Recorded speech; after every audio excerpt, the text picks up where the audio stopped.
All right, let's get right into it. There's a playbook out there, a set of rules that's, well, kind of engineering the world around you. See, it's all a game. And these rules, they were written way before you and I ever showed up. But here's the kicker. What if I told you the single most important rule of this game is that you're not even supposed to know you're playing? Yeah, they really don't. Because you see, the moment you understand how the game is actually played, you can decide to just stop playing. You can start looking for the exit, and believe me, that's exactly what we're going to map out right now. I mean, let's just be real for a second. Think about what this actually means. You wake up, you go to work, you spend your day building someone else's dream. You're trading the one thing you can never, ever get back, your time, for a paycheck, a number in a bank account that, let's be honest, just barely keeps your head above water. I know, that sounds intense. But really, think about it. The chains aren't made of iron anymore. They're made of comfort, they're made of debt, they're made of constant distraction. You clock in, you clock out, you live for Friday, you count down the days to a 2-week vacation. Tell me, does that really feel like freedom? This is the deal they sell you, right? Work for 40 years, retire when you're 65, and then you can enjoy what little time you have left. They sell you the car loan, the mortgage, the credit card debt, all to buy these little moments of happiness. And you spend your entire life just trying to pay it all back, plus interest. No, that's not freedom. It's a cage. A really, really well-designed cage. And you know what makes this cage so effective? It's invisible. The bars aren't made of steel. They're made of the very systems we're taught to trust our whole lives. So let's start at the beginning, with the first system that gets its hands on us. School, it's not really there to teach you how to think, is it? It's there to teach you how to obey. It's job training for the 9 to 5, not a boot camp for freedom. You're told when to show up, when you can eat. You even have to ask for permission just to speak. So by the time you're handed that diploma, all that raw creativity has been neatly filed away, and you're perfectly conditioned to do one thing: trade your time for money. And what's the end result of all that conditioning? Well, it's this number right here. 78%. Research shows that 78% of middle-class families are literally one bad day away from a total crisis. I'm talking one unexpected medical bill, one pink slip at work, one car that won't start. This isn't just some random statistic. This is real life for your neighbor, your friend, and it might just be real life for you. So how does this system actually work? Well, it's not random, not at all. It's a very predictable 4-stage process. And its whole purpose is to squeeze the middle class until there's just nothing left. And here's why this is so important. Once you see this framework, you'll stop blaming yourself. You'll realize your struggles aren't a personal failure. They're the intended result of the game. So here it is, the 4 stages of the middle class squeeze. First, you've got the debt dependency trap. That's how they get you hooked. Second, the wage illusion, which makes you think you're getting ahead. Third is the asset lockout, where they slam the door on real wealth. And it all leads to the final act, the extinction event. That's the systematic wipeout. Okay, let's break down exactly how each one of these works. All right, stage 1. This is where it all kicks off. The system's first move is to turn you from someone who builds wealth into someone who just services debt. They push you through every ad you see to borrow money just to live a lifestyle that your paycheck can't actually support. And get this, back in 1980, total consumer debt was around $300 billion. Today, it's over 17 times trillion. That's not progress, people. That's a cage, and you're making monthly payments on it. Okay, so that leads us right into stage 2, the wage illusion. And this one is sneaky, because on paper, it looks like you're making more money. You get that little raise, and it feels good. But it's a total illusion. When you factor in the real cost of, living, things like housing, your actual buying power hasn't gone up in decades. Look at this. In 1975, the average house cost about 4 times what an average worker made in a year. Today, it's 8, 10, even 12 times your annual salary.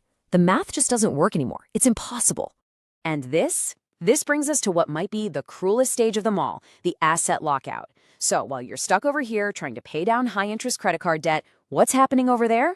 Huge, faceless institutions are buying up the very assets that used to build middle-class wealth for generations. Single-family homes, the on-ramp to financial security, yeah, they're tearing it up. So, where does all this lead? To the end game. You have to understand, this isn't just about making your life a little tougher. No, this is a deliberate, systematic transfer of wealth. It's being moved from the working and middle classes straight to the very, very top.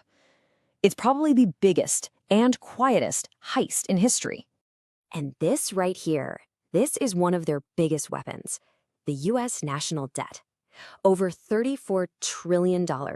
It's a number so big, it's hard to even wrap your head around it. And you might think, okay, that's the government's problem, but it's not. That number is a direct threat to you. It's a guarantee that your future earnings will be taxed more and your savings will be worth less, all to pay for yesterday's spending. Because, look, to deal with a debt that big, the government really only has three options. Number one, they can cut spending, which means cutting programs that people actually need. Number two, they can raise taxes, which means you take home less money. Or, number three, they can just print more money, which is inflation, a silent tax that destroys your savings. See the pattern? No matter which door they pick, guess who's standing there to pay the price? You. Every single time.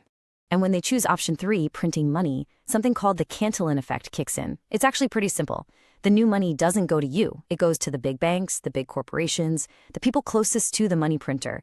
They get to spend it first while prices are still normal.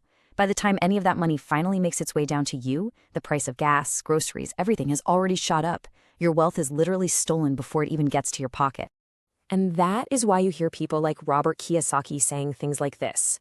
The whole game is set up to make your hard work and your savings worth less over time. Think about it. Every single dollar you have sitting in a savings account, it's like a melting ice cube. The system is literally designed to punish you for saving and reward people who take on debt to buy assets. Okay, so that's the problem. That's the playbook they're using against you. But listen, this isn't supposed to be all doom and gloom. This is about empowerment. Because the second you understand the rules of a rigged game, you can choose to play a different one. Your only real move isn't to play harder, it's to change the game completely. And that always starts with changing how you think. Look at this. On one side, you have the mindset they programmed into you from day one. Go to work to get money, save that money, be terrified of risk. Basically, trade your time just to survive. But on the other side, you have the builder mindset. This is where you make your money work for you. You don't just save money, you invest it. You learn how to use risk to your advantage. You build or buy assets. This is the way out. And let's be super clear about something. Picking up a side hustle to make an extra $100 a week, that's not the escape plan. I know it feels like you're getting ahead, but it's not freedom. It's just duct tape on a pipe that's designed to leak. Inflation's going to eat that money. Your bills are going to swallow it whole. It just keeps you busy, keeps you tired, and keeps you from seeing the real problem. No, the real escape plan is a total shift in how you think and act. It means you have to stop trading your life for a paycheck. You got to question everything. You have to actually understand how money works. It's about owning skills, not just a piece of paper. It means building something, anything that pays you while you're sleeping. It's about creating, not just consuming. Honestly, this is the only way out. And this is the final, most important piece of the puzzle. You have to get this through your head. The system is not broken. It's working exactly as it was designed to. Your struggles, the fact that it's so hard to get ahead, that's not an accident. The shrinking middle class isn't a bug in the software, it's the main feature. It's working perfectly for the people who built it. So the question isn't when will the system change? Because let me tell you, it won't. The only question that matters is this. When are you going to decide to change? When are you going to stop playing their game by their rules and start building your own? That's the choice, and it's all yours.